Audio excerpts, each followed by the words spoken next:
Assalamualaikum warahmatullahi wabarakatuh. Bismillah, alhamdulillah, assalatu wassalamu ala rasulillah Sayyidina wa maulana Muhammad ibn Abdillah la nabiyya ba'dahu wa ala alihi wa man tabi'ah minat dunya ilal qiyamah la hawla wa la quwata illa billah amma ba'du. Hadirin ma'asyiral muslimin hafizakumullah. Pagi ini akan kami bacakan penjelasan tentang hakikat ma'rifatullah. Pada pengajian yang lalu telah saya sampaikan penjelasan tentang mujahadah, upaya memerangi nafsu dengan sungguh-sungguh.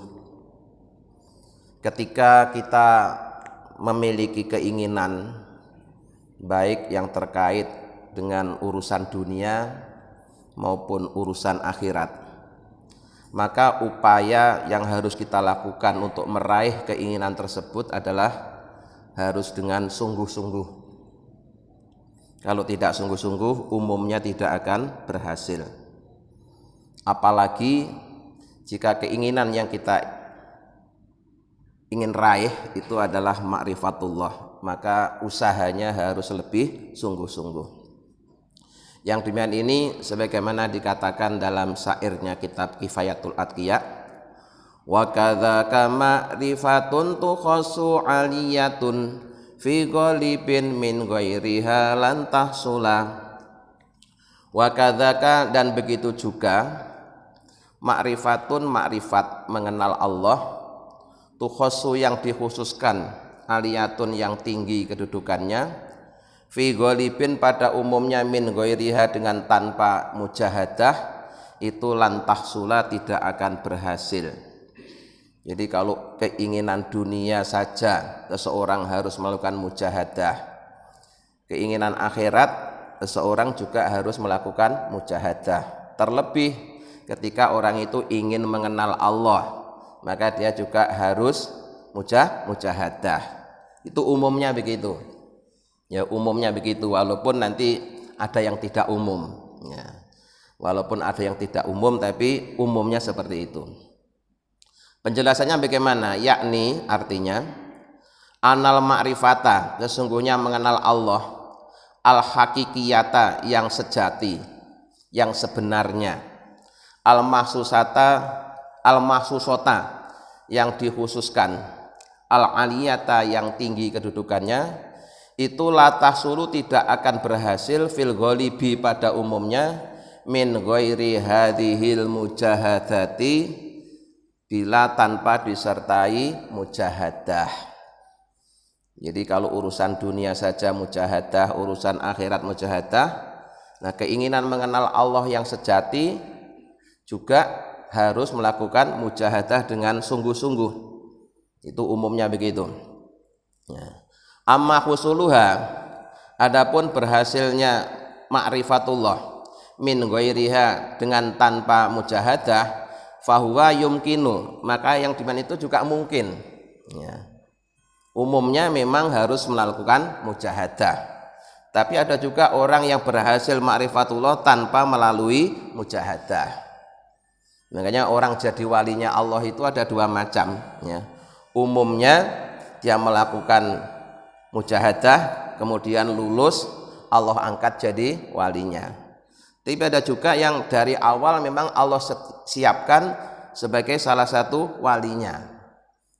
Jadi yang kedua ini langka, tapi ada. Yang model seperti itu ada. Lakinnahu, tetapi orang yang berhasil ma'rifatullah dengan tanpa mujahadah itu nadirun, langka. Langka itu ya bisa jadi 1001. Jadi umumnya semuanya itu bisa didapatkan, diraih setelah melakukan mujahadah. Wa ma dzakarahu nadhimu rahimahullahu taala, adapun yang disebutkan oleh sang nadhim yang membuat nadhom di atas, innama huwa bihasabil adati, sesungguhnya semua itu didasarkan pada adat kebiasaan. Jadi adat kebiasaannya orang itu baru akan berhasil kalau sudah melakukan upaya sungguh-sungguh. Kalau tidak sungguh-sungguh juga tidak akan berhasil. Itu cuma umumnya.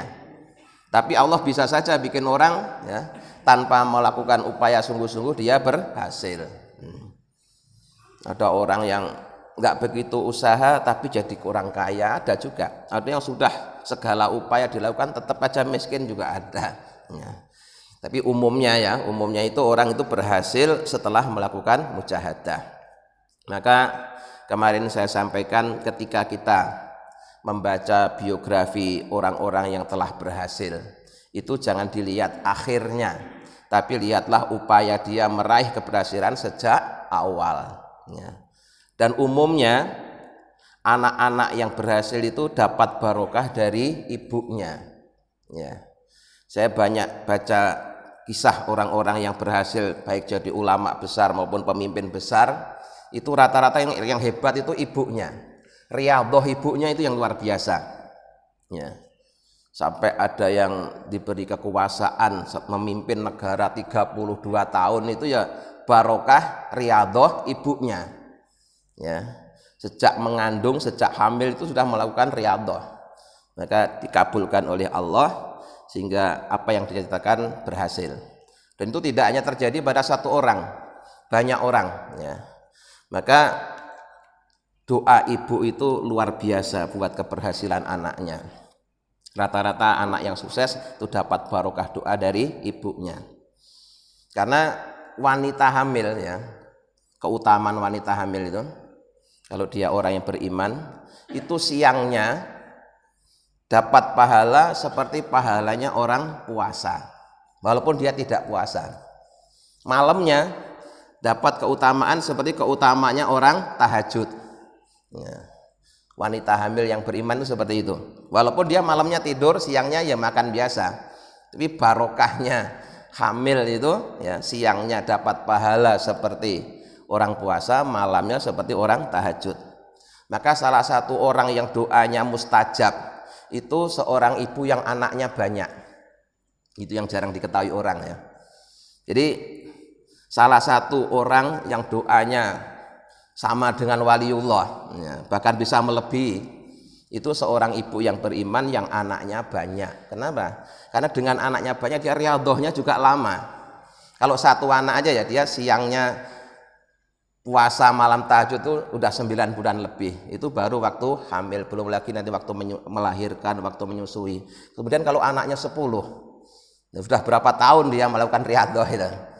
Makanya kita jangan menyepelekan doa orang tua ya. Berbahagialah kalau kita masih punya orang tua, karena itu doanya sangat mustajab ya. Nah, jadi umumnya seseorang berhasil itu di samping dia sendiri melakukan mujahadah, dia dapat barokah mujahadah dari orang tuanya, terutama ibu. Wa ila bila tidak fa aslul ma'rifati, maka asalnya ma'rifatullah, mengenal Allah, itu layak sulu tidak bisa didapatkan ila bifaidin ilahiyin, kecuali dengan limpahan anugerah ketuhanan. Jadi kalau aslinya ya, aslinya hakikatnya orang bisa mengenal Allah itu ya karena dapat limpahan anugerah ketuhanan. Nanti akan dijelaskan di contoh berikut. Lalu ma'rifatullah itu apa? Fa ma'rifatullahi, maka yang disebut ma'rifatullah adalah nurun, cahaya, yaqdhifuhullahu, yang Allah letakkan fil qalbil abdi, pada hati seorang hamba.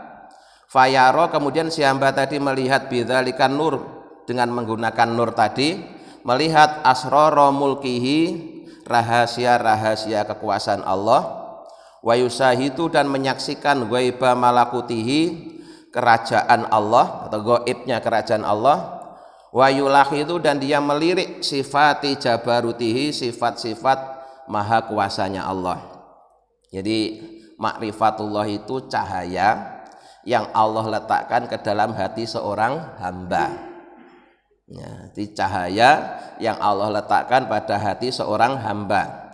Nah, seorang hamba yang dapat cahaya dari Allah itu akhirnya dengan cahaya itu dia mampu melihat rahasia-rahasia kekuasaan Allah. menyaksikan gaibnya kerajaannya Allah, dan bisa juga ngelirik itu melihat dengan tidak serius, yang ngelirik sifat-sifat keagungan Allah. Tanpa nurullah orang tidak akan bisa menyaksikan itu semua. Maka ya orang mengenal Allah itu ya karena limpahan anugerah ketuhanan, karena dapat limpahan anugerah dari Allah, akhirnya dia bisa mengenal Allah. Justru malah Allah yang lebih dulu memperkenalkan dirinya, nanti begitu ceritanya itu ya. Walidha, maka dari itu lama su'ila, tatkala ditanya sapa as-siddiqul akbaru radhiyallahu anhu, yaitu Abu Bakar Siddiq radhiyallahu anhu. Orang terbaik setelah Rasulullah itu adalah Abu Bakar Siddiq ya. Bukan Rasul, bukan Nabi, yang paling tinggi kedudukannya itu adalah Abu Bakar Siddiq, karena dia dapat gelar Siddiq. Berulang kali kami sampaikan pada pengajian yang lalu, Shodiq dan Siddiq itu walaupun sepintas sama tapi beda ya. Yang satu shotnya di kasroh, yang satu shotnya di fathah. Kalau shotnya yang di kasroh, Siddiqin ya, yang sering disebut dalam Al-Quran, Siddiqin, Suhada, Solihin gitu kan. Siddiqin itu orang-orang yang dalam mengenal Allah, dalam membenarkan berita dari Rasulullah itu spontan ya, tanpa berpikir, spontan, langsung yakin gitu. Di contohnya ya ketika Nabi Muhammad menceritakan bahwa beliau baru di Isra Mi'rajkan oleh Allah, orang-orang masih mikir apa benar apa enggak ya, apa mungkin apa enggak ya, itu Abu Bakar langsung yakin. Nah, maka kemudian dapat gelar Siddiq. Nah, kalau Shodiq itu yang membenarkan tapi setelah mikir-mikir dulu ya, setelah mikir-mikir dulu baru membenarkan. Maka yang hebat ya yang otomatis ini, karena langsung dari Allah ya. Abu Bakar Siddiq itu pernah ditanya begini, bima, dengan apa arafta engkau mengenal Rabbaka Tuhanmu. Wahai Abu Bakar Siddiq, dengan apa engkau mengenal Allah? Faqala, kemudian Abu Bakar Siddiq menjawab, bima arafani bihi nafsahu. Aku mengenal Allah itu ya dengan cara Allah memperkenalkan dirinya padaku. Gitu. Tidak bisa diungkapkan. Jadi aku mengenal Allah itu ya dengan cara Allah mengenalkan dirinya kepada aku. Jadi malah Allahnya yang mengenalkan kepada Abu Bakar, sehingga Abu Bakar kenal Allah. Jadi yang disebut dengan faidin ilahiyin tadi itu begitu, anugerah ketuhanan itu karena Allah lah yang justru memperkenalkan dulu ya kepada Abu Bakar, akhirnya Abu Bakar mengenal Allah. Bukan upayanya Abu Bakar untuk mengenal Allah, tapi karena Allah ingin memperkenalkan dirinya pada Abu Bakar, maka Abu Bakar akhirnya mengenal Allah. Nah di sini dijelaskan begini, makna dari ucapan Abu Bakar ya, bima arafani bihi nafsahu itu pertama, la yudraku bil khawasi. Mengenal Allah itu tidak bisa didapatkan melalui kerja panca indera. Jika seorang hanya mengandalkan kerja panca indera, itu tidak akan bisa mengenal Allah, baik panca maupun indera keenam. Kan orang-orang sekarang itu aneh-aneh ya. Umumnya indera itu cuma 5. Terus ada juga orang yang indera keenam, indera ketujuh.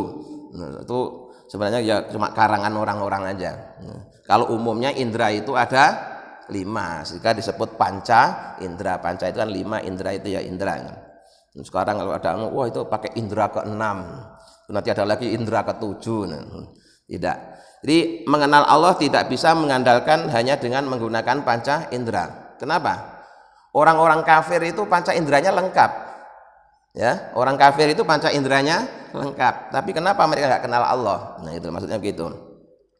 Wala yuqasu bil qiyasi, dan tidak bisa diukur dengan ukuran. Kita berulang-ulang mengatakan Allah itu maha besar, terus besarnya seberapa ukurannya? Tidak bisa diukur. Ya, tidak bisa diukur. Nah, yang jelas Allah lebih besar dari seluruh ciptaannya. Ya, lebih besar dari seluruh ciptaannya. Qaribun, Allah itu dekat fi bu'dihi, di dalam jauhnya. Dekat tapi jauh. Ba'idun jauh, fi qurbi dalam dekatnya. Nah, ini kalau orang Jawa mengatakannya gini, Allah iku atau pangeran, yang nyebutnya kan pangeran, ya. Bukan pangeran, pangeran. Karena pe dengan pa itu beda. Kalau pa itu pangeran Diponegoro, gitu. Jadi kalau pangeran itu maknanya Tuhan. Pangeran iku cedek tanpa senggolan, dekat tapi tidak bisa disentuh, jauh tidak bisa dibatasi. Jauhnya seberapa nggak bisa. Itu di bahasa Arabnya itu qaribun fi bu'dihi ba'idun fi qurbihi.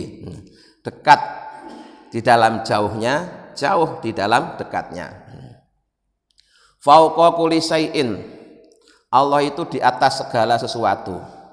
Tapi wala yuqalu, tidak boleh diucapkan tahtahu, di bawah Allah syai'un, ada sesuatu. Ketika kita mengatakan Allah berkuasa di atas segala sesuatu, ucapan itu benar. Tapi tidak boleh dibalik bahwa segala sesuatu di bawahnya Allah, itu tidak boleh. Kenapa? Ketika kita mengatakan segala sesuatu di bawahnya Allah, itu berarti kita menunjuk ke arah, ya. Padahal Allah itu, ya, Allah itu tidak dibatasi oleh ruang dan waktu. Karena ruang dan waktu itu yang menciptakan Allah. Sebelum ada ruang dan waktu, Allah sudah ada. Ya. Dulu, sekarang, nanti, itu namanya waktu. Terus di atas, di bawah, di depan, di belakang, itu namanya ruang. Nah, sebelum ada waktu dan ruang, Allah sudah ada. Nah, maka Allah tidak dibatasi ruang dan waktu. Maka kalau kita mengatakan Allah berkuasa atas segala sesuatu, jangan kemudian kita mengarah ke atas. Nah, ketika kita menunjuk ke arah atas, itu jadi keliru. Ya udah, pokoknya ya Allah berkuasa atas segala sesuatu, gitu aja. Karena memang makna, ya, makna kata-kata itu tidak bisa mewakili hakikat. Ya. Kata-kata itu sebenarnya tidak bisa mewakili hakikat. Bahkan banyak hal-hal yang tidak bisa diucapkan, tapi hanya bisa dipahami melalui rasa. Contohnya apa? Yang sering saya contohkan, coba Bapak jelaskan asin itu apa? Ya, asin itu apa? Coba jelaskan dengan kata-kata. Itu tidak bisa kita jelasinnya, ya. Tapi caranya memahami asin itu gimana? Carikan garam, tempelkan ke lidahnya. Asin itu gini loh, dia paham. Ya. Jadi bisa dipahami melalui rasa, bukan melalui kata-kata. Semua rasa begitu. Semua rasa itu hanya bisa dirasakan melalui rasa. Rasanya hatiku sakit, itu rasa terus diceritakan gimana? Enggak bisa. Kata-kata itu tidak bisa mewakili hakikat. Jadi benar ketika dikatakan Allah di atas segala sesuatu, tapi tidak boleh dikatakan segala sesuatu di bawahnya Allah. Ya. Wa amama kulli syai'in, dan Allah itu di depan segala sesuatu.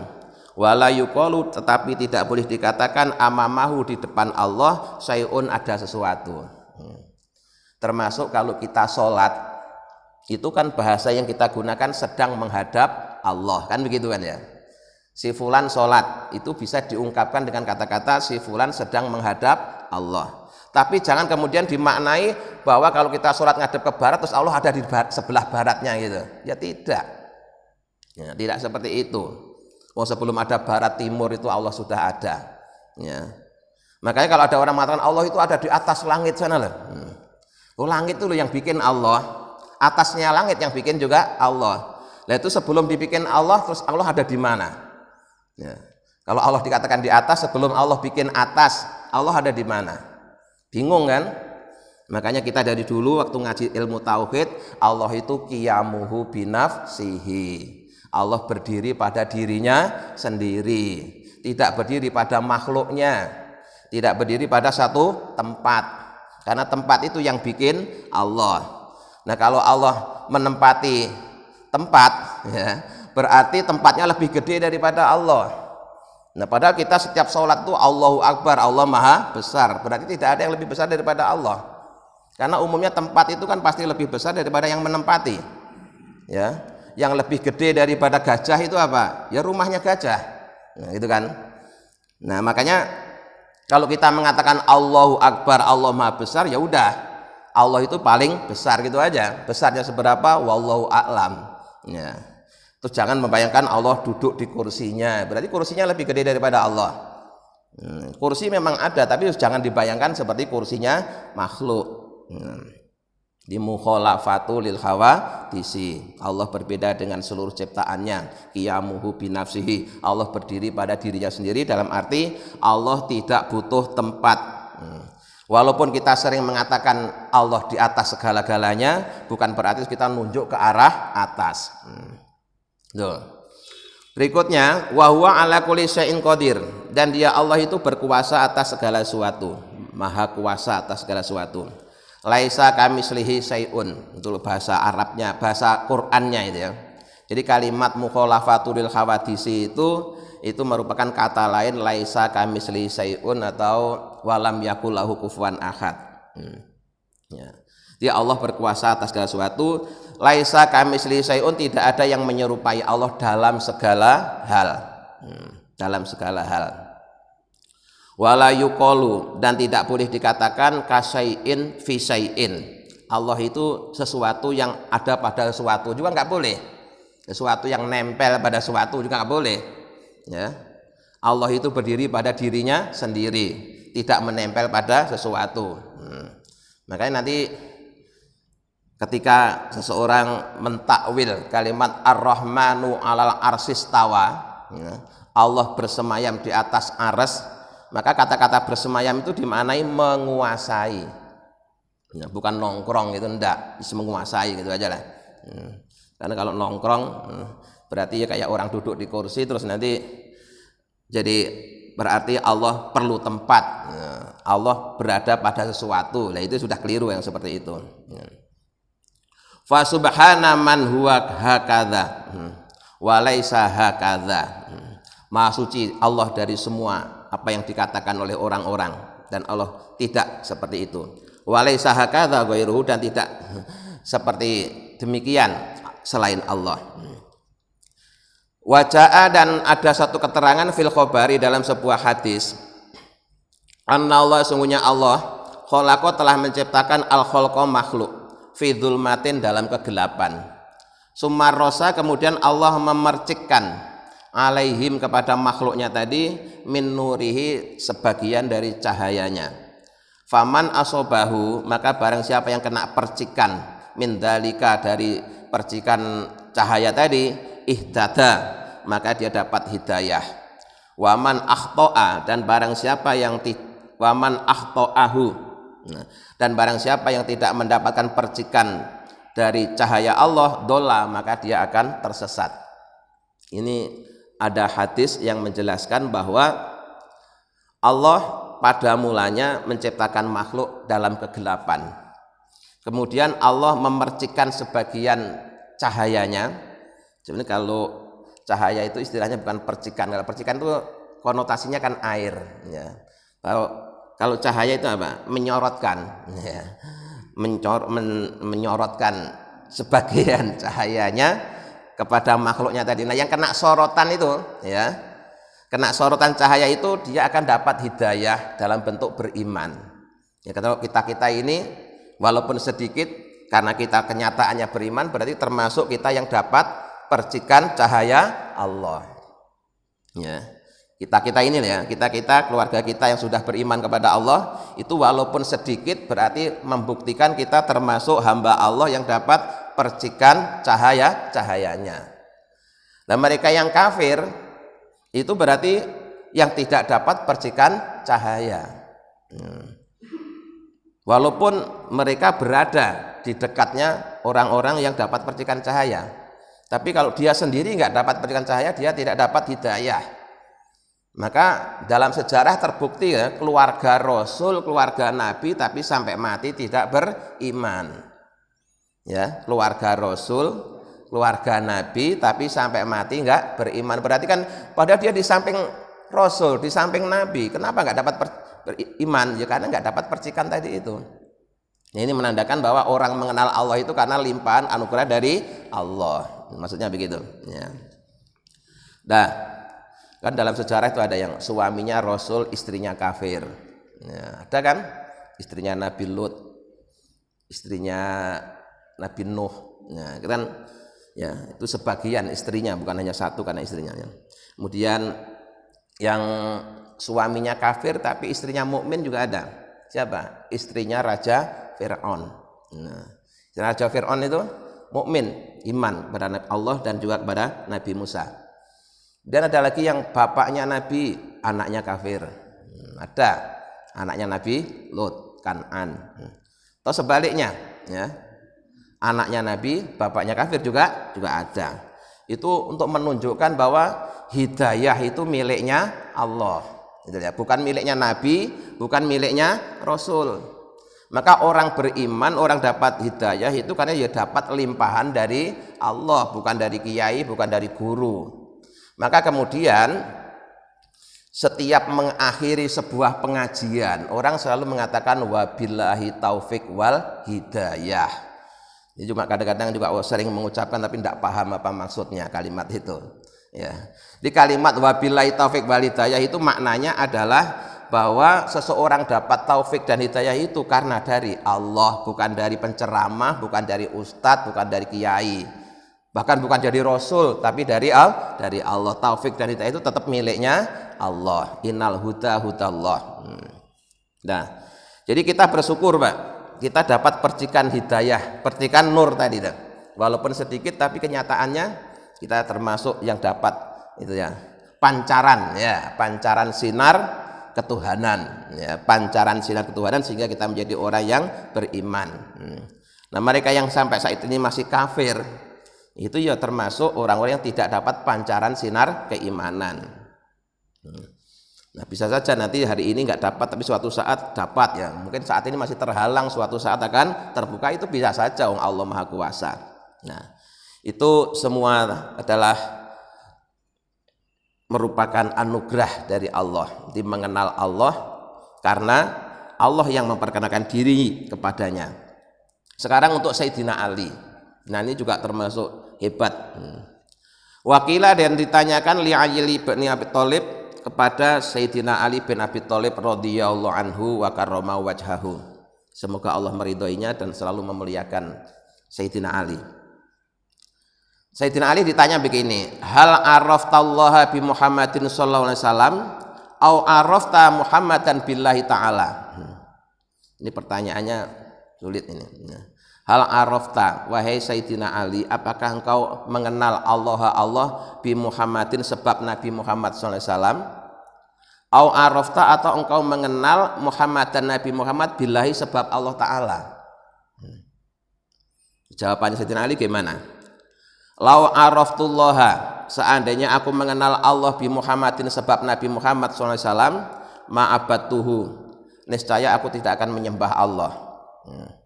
Lakana Muhammadun ausaqo, maka keberadaan Muhammad itu lebih bisa aku percaya. Fi nafsi, dalam hatiku, minallahi ta'ala, dibanding dengan Allah. Jadi Sayyidina Ali ditanya begini, wahai Sayyidina Ali, engkau mengenal Allah itu sebab Nabi Muhammad atau engkau kenal Muhammad sebab Allah? Jawabannya Sayyidina Ali, kalau aku mengenal Allah sebab Nabi Muhammad, niscaya aku tidak akan menyembah Allah, justru aku akan menyembah Nabi Muhammad.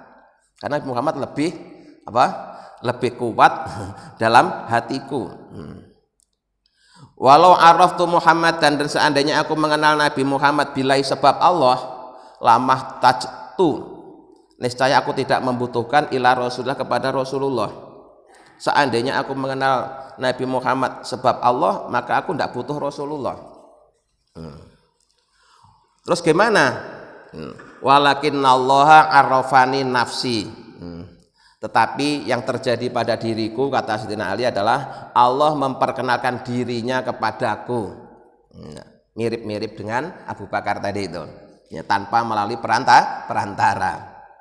Ya, mengenal Allah tanpa perantara, ya, Allah sendiri yang memperkenalkan dirinya kepada Sayyidina Ali. Bila kaifin, dengan tanpa bagaimana. Terus tahu, orang memang kan nanya, caranya gimana? Tanpa cara. Tanpa cara. kama syaa sebagaimana yang Allah kehendaki. Wa ba'asa dan Allah mengutus Muhammad dan Nabi Muhammad SAW bitablighi ahkamil Qur'ani untuk menyampaikan hukum-hukum Al-Qur'an, wa bayani maqdolatil Islam dan menjelaskan beberapa kekuatannya Islam, wal imani dan iman, wa isbatil hujjati dan menetapkan hujjah atau argumen, wa taqwimin nasi dan membenarkan manusia ala manhajil ikhlas di atas jalan yang ikhlas. Fasaddaqtuhu maka aku membenarkan Nabi Muhammad bima ja'a bihi dengan semua yang dibawanya. Ini pengalaman Sayyidina Ali. Jadi ketika ditanya engkau mengenal Allah sebab Nabi Muhammad atau mengenal Nabi Muhammad sebab Allah? Tidak kedua-duanya, tidak kedua-duanya. Ya, terus gimana? Pokoknya aku mengenal Allah ya sebab Allah. Artinya Allah memperkenalkan dirinya kepadaku, itu penyebabnya aku menjadi kenal Allah. Tanpa cara, ya, tanpa cara. Kan caranya gimana? Tanpa cara. Juga tahu. Pokoknya Allah memperkenalkan dirinya padaku sehingga aku jadi mengenal Allah. Nah, fa'ulima maka diketahui berdasarkan keterangan tadi, jawaban Sayyidina Abu Bakar maupun Sayyidina Ali. Fa'ulima maka diketahui annahu bahwasanya yastahilu mustahil al-wusulu sampai ila ma'rifatillah ke ma'rifatullah bi ghairillah dengan tanpa Allah. Tanpa Allah seseorang tidak akan bisa sampai mengenal Allah. Sehingga orang mengenal Allah itu ya karena dapat limpahan anugerah ketuhanan dari Allah. Wala sabila dan tidak ada jalan ila ma'rifatillah ke mengenal Allah illa billah kecuali dengan Allah. Di orang mengenal Allah ya karena memang Allah yang sedang memperkenalkan dirinya kepada kita, kepada orang tadi. Nah, kalau di dalam Al-Hikam itu berulang-ulang disampaikan ya bahwa Allah itu punya sifat jamal, punya sifat jalal. Terus yang dicontohkan begini. Ketika kita berdoa kemudian doa kita itu dikabulkan oleh Allah, diijabah oleh Allah, berarti Allah sedang memperkenalkan dirinya dengan sifat jamalnya, maha indahnya. Sebaliknya, kalau kita berdoa memohon kepada Allah kok belum dikabulkan, itu berarti Allah sedang memperkenalkan dirinya bahwa Allah itu punya sifat jalal, maha agung, sehingga tidak bisa diintervensi oleh manusia. Walaupun kamu berdoa, nah, bahkan mengerahkan teman-temanmu untuk membantumu berdoa kepada Allah, Allah tetap akan berbuat sesuai dengan kehendaknya. Tidak bisa diintervensi karena Allah itu punya sifat jalal, maha agung. Nah, sehingga bagi orang yang sudah mengenal Allah, apapun yang terjadi tetap dia mengenal Allah. Ya, kadang mengenal melalui jamalnya, kadang mengenal melalui jalalnya. Nanti gabungan jamal dan jalal itu disebut kamal, kesempurnaan dan seterusnya. Insya Allah pagi ini sampai di sini dulu. Insya Allah kita lanjutkan pada pengajian yang akan datang. Mudah-mudahan ya, kita akan tetap selalu menjadi hamba-hamba Allah yang mengenal Allah, yang selalu mendapat hidayah dari Allah Subhanahu wa taala. Amin ya rabbal alamin. Allahumma sholli ala sayyidina Muhammad wa sayyidina Muhammad alhamdulillahi rabbil alamin. Allahumma inna nas'aluka imanan da'ima yaqinan shadiqa wa qalban khashi'an lisanan dzakira wa rizqan halalan wa ilman nafi'an wa ladan sholiha. Allahumma ja'alna wa auladana wa dzurriyyatina wa talamidana min ahlil ilmi wa ahlil khair wa lil ibadah wa la tajna'yahum min ahlil jahli wal ma'siyah. Tahassantu bidil izzati wal jabarut wa tasamtu bi rabbil malakut wa tawakkaltu alal hayyil ladzi la yamut. Allahumma srif anna hadzal waba wa qina sararata wa najjina min at-ta'ni wa ta'uni wal bala bi lutfika ya latifu ya khabir innaka ala kulli syai'in qadir. Tahassantu bidil izzati wal jabarut wa tasamtu bi rabbil malakut wa tawakkaltu alal hayyil ladzi la yamut. Allahumma srif anna hadzal waba wa qina sararata wa najjina min at-ta'ni wa ta'uni wal bala bi lutfika ya latifu ya khabir innaka ala kulli syai'in qadir. tasamtu bidil izzati wal jabarut wa tasamtu bi rabbil malakut wa tawakkaltu 'alal hayyil ladzi la yamut. Allahumma asrif anna hadzal waba wa qina sharrata wa najir min at-ta'ni wa ta'uni wal bala bi lutfika ya latifu ya khabir innaka 'ala kulli syai'in qadir. Subhana rabbika rabbil izzati amma yasifun wa salamun alal mursalin walhamdulillahi rabbil alamin. Assalamualaikum warahmatullahi wabarakatuh.